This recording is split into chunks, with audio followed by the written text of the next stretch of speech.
Olá! Hoje o Diálogo Brasil vai discutir a soberania nacional e a exploração dos recursos naturais. Um país rico em minérios como o nosso tem vários desafios, como o de superar a condição de mero exportador de matéria-prima e passar a desenvolver tecnologia de ponta. Tem também que preservar o meio ambiente e respeitar os territórios das populações tradicionais. Para saber se estamos dando o tratamento adequado aos bens naturais do país, recebemos hoje dois geólogos. Um deles, Guilherme Estrela, um dos pesquisadores responsáveis pela descoberta das jazidas de petróleo da camada do pré-sal, e o outro é Luiz Fernando Scheibe, professor da Universidade Federal de Santa Catarina, um especialista em gestão de recursos hídricos. Mas antes da gente começar a nossa conversa, vamos voltar um pouco no tempo, com a ajuda da jornalista Graciele Bittencourt. Maranhão, na época da Assembleia Nacional Constituinte, muitos geólogos se mobilizaram para alertar que em 19% do território nacional, as riquezas minerais eram exploradas por estrangeiros. O argumento não convenceu muito o Centrão, que reunia os constituintes liberais. E então a questão foi resolvida da seguinte forma: houve o acordo de proteger áreas estratégicas, como as estâncias hidrominerais, por exemplo, e além das regiões de fronteira, e os territórios indígenas. Nessas áreas, a exploração passou a ser exclusiva de empresas brasileiras. A exploração do subsolo só poderia ser feita por empresas nacionais com autorização ou concessão da União.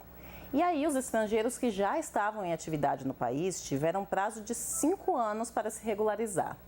Bom, Maranhão, depois de 30 anos da Constituinte e mais recentemente da descoberta do pré-sal, como os nossos convidados aí no estúdio avaliam o desenrolar dessa luta para proteger as riquezas nacionais?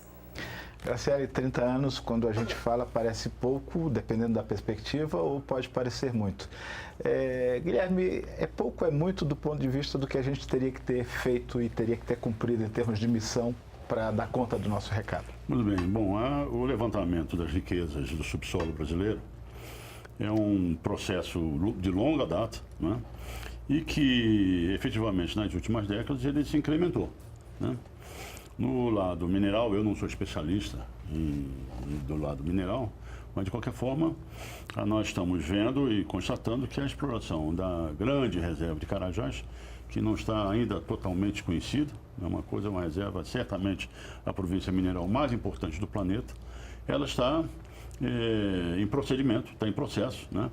Pela Vale do Rio Doce, ainda que a Vale tenha hoje um controle privado.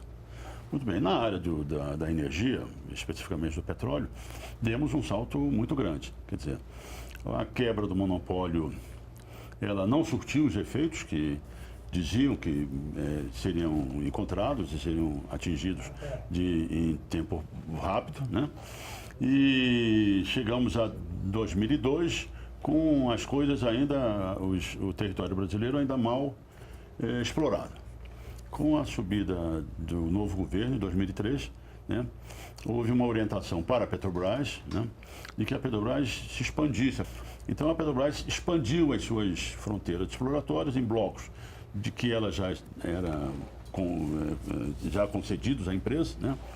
E isso resultou logo, imediatamente, em poucos meses, né, na descoberta de alguns campos na Bacia de Santos, alguns campos na Bacia do Espírito Santo. Depois as sondas foram para o Nordeste, fizeram excelentes e extraordinárias descobertas também nas áreas profundas de Sergipe. Mas em 2006, por aí, batemos no pré-sal brasileiro, né? Esse processo todo, evidentemente, implica num domínio de tecnologia, numa evolução da pesquisa, não é isso? Muito bem lembrado. Quer dizer, aí está o cerne dessa questão. Por quê? A Petrobras, ainda no período de monopólio estatal, nós descobrimos petróleo na Bacia de Campos, em águas profundas da Bacia de Campos, em torno de 1.000 metros de profundidade. E ali aprendemos, porque não havia tecnologia disponível em lugar nenhum do mundo para produzirmos a essa profundidade. E ali nós desenvolvemos as nossas tecnologias próprias, né, autênticas, né, e conseguimos a produção de petróleo e gás na Bacia de Campos, em águas profundas. Quando surgiu o pré-sal, já tínhamos toda essa experiência em enfrentar novos desafios. E essa é uma grande vantagem de quem atua na fronteira tecnológica, porque quem atua na fronteira tecnológica que identifica oportunidades de inovações, de avanços tecnológicos, e assim foi feito. Guilherme, eu vou aproveitar esse momento para a gente também falar de uma outra riqueza natural que é importantíssima, que é a questão do país deter 12% da água doce do mundo.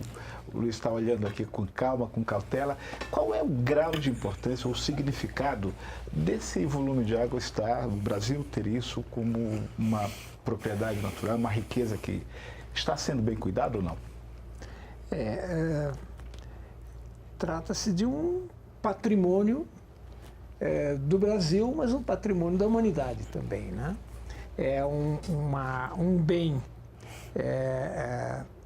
excepcionalmente importante, que se vê muitas vezes ameaçado até pela indústria da mineração, que é um dos setores que mais consome água e que mais causa problemas mesmo de impacto ambiental relativos à água, mas a maior parte da água que é utilizada para a agricultura. E somente uma parte dela que é utilizada para a indústria e uma parte menor ainda que é utilizada para o abastecimento público nas nossas cidades. Luiz, eu vou te interromper um minutinho porque você falou na água utilizada para o processo de mineração.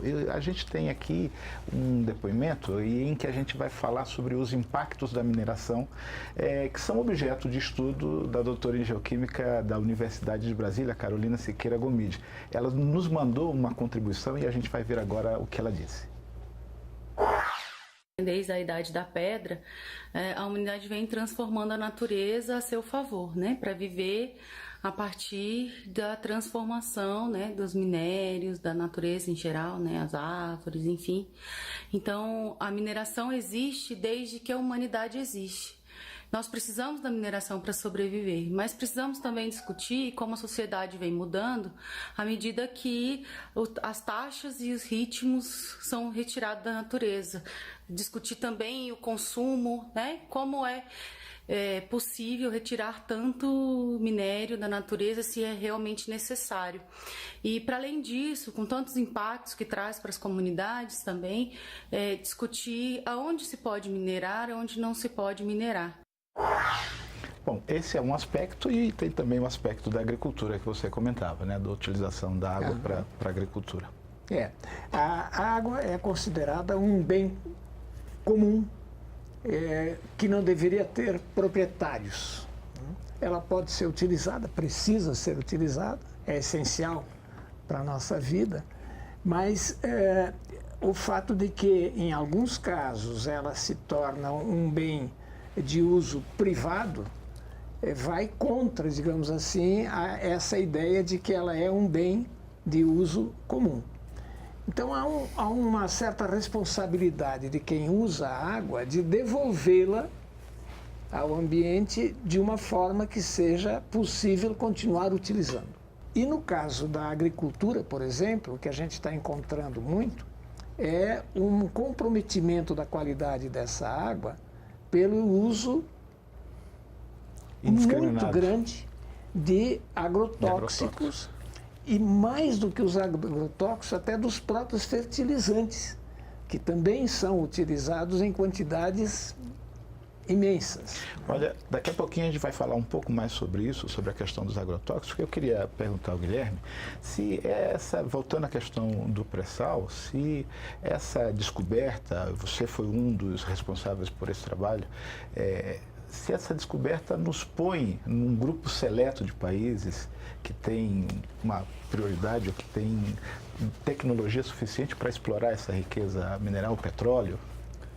Na verdade, só quem ainda detém essa tecnologia é o Brasil, né? Essa que é a grande verdade. Quer dizer, nós desenvolvemos com a nossa experiência da parceria de campos, como eu disse, mas a importância do pré-sal, não se restringe somente à tecnologia. Quer dizer, nós somos certamente um dos países mais ricos do mundo, né?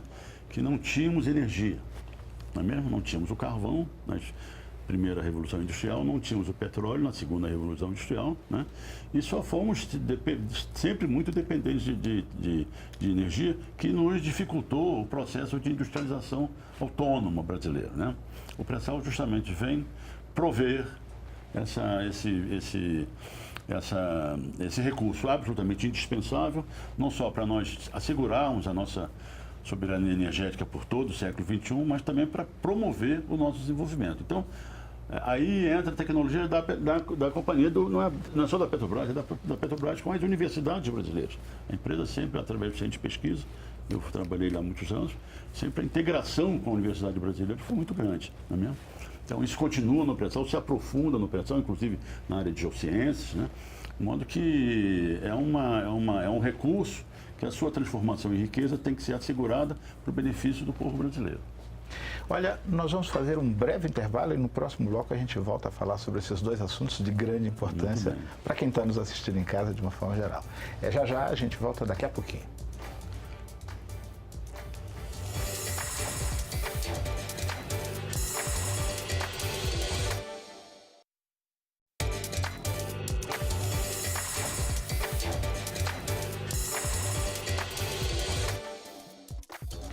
O Diálogo Brasil está de volta com a nossa conversa sobre as riquezas naturais do país. A geóloga e pós-doutora em desenvolvimento sustentável pela Universidade de Brasília, Suzy Córdoba, traz para o debate a questão da agricultura. Vamos ver o que ela diz. Nas últimas décadas, o modelo agrícola brasileiro tem se consolidado como um dos maiores produtores de commodities do planeta, em especial a soja e o milho. Mas para alcançar este padrão, se utiliza fortemente de insumos que são em sua grande parte importados. Nesse aspecto, a ciência já produziu opções tecnológicas para facilitar uma transição de uso desses insumos. Trata-se da tecnologia da arrochagem, que prevê o uso dos remineralizadores, conhecidos como pós de rocha ou farinhas de rocha, que prevêem a adição desse material ao solo como forma de fertilizar ou rejuvenescer os solos. O Brasil é um país mega geodiverso, portanto tem tipos de rochas que podem ser utilizadas para esse fim em todas as regiões. Luiz, esse aspecto levantado pela Suzy é muito importante para a gente também ter um pouco mais de equilíbrio na utilização dos nossos recursos naturais, não é isso? Certamente, essa sugestão da arrochagem, ela é importante não só por prover a agricultura dessa tecnologia, dessa possibilidade, como porque o processo de, vamos dizer, de gestão deste pó é um processo demorado, que evita uma sobrecarga de nutrientes na natureza, nos cultivos e na própria água. Então, é mais uma novidade tecnológica, como o Guilherme estava colocando, das novidades tecnológicas que o Brasil detém e que vai contra uma ideia de país atrasado que a gente tem do Brasil. Nós sempre tivemos tecnologia de ponta. Desde o tempo do ciclo da cana no Nordeste, os engenhos brasileiros eram tecnologicamente os mais avançados do mundo. Então a ideia não é um país atrasado, não, pelo contrário. Agora o que acontece? Há uma necessidade, eu acho, muito grande de que a população brasileira tenha o controle social dessas tecnologias e dos bens que são por ela produzidos, né? Então é por isso que muitas vezes a gente diz, olha, esses processos de privatização que a gente tem vivido, eles têm que ser olhados com muita atenção.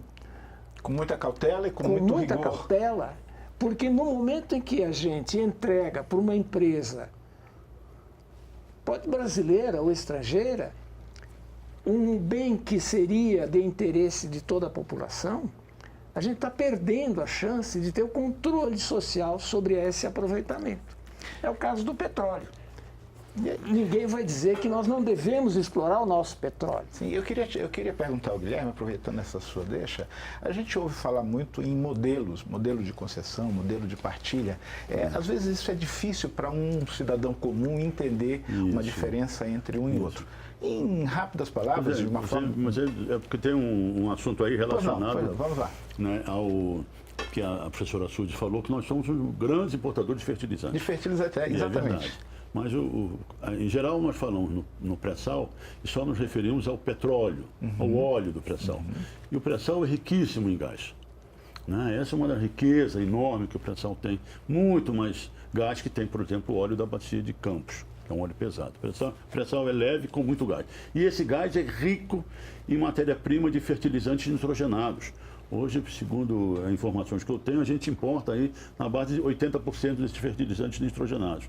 E o gás do pré-sal pode contribuir para que o Brasil seja, em termos de fertilizantes nitrogenados, amônio, ureia, alcance uma autonomia, por exemplo? Praticamente atinge uma autonomia. Então, a riqueza energética do pré-sal soma-se à sua riqueza. Muito gás natural também é energético, mas também essa riqueza de ser rico, tem um percentual grande de matéria-prima para fertilizantes nitrogenados e para materiais petroquímicos também. Olha só, então eu volto àquela questão, a gente ouve falar muito nos modelos, né, de concessão e de partilha e que às vezes isso soa um pouco estranho para quem não está habituado com essa linguagem, com esse ambiente. É relativamente simples e fácil de entender.